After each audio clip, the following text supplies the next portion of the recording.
Station 2 is making big improvements to help the community. Today we're here to talk to the fire chief about the new Safe Haven baby box. So the Safe Haven box was dedicated August 8th of this year. And if you look back, there's a significant amount of children that are surrendered in not the best circumstances. And this gives women in crisis the ability to surrender their child anonymously without the shame or any blame attached to them. And because of that, we felt that there was a need.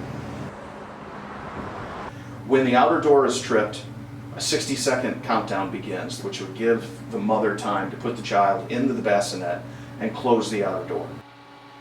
And the dispatch center notifies us that there's a child in the box.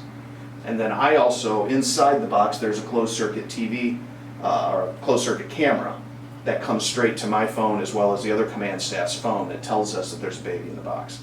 So we're not just relying on the alarms because we're constantly in that room over there so we can see into the box. So every circumstance is going to be different. If the baby is healthy, born very healthy, we'll transport the baby to the closest facility. If the baby's in any sort of distress, then we'll render the appropriate aid to the baby.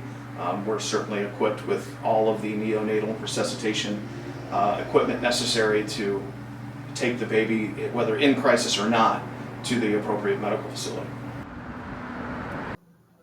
With photographer Maya Dryko, I'm Anna Wolf for Melville Today.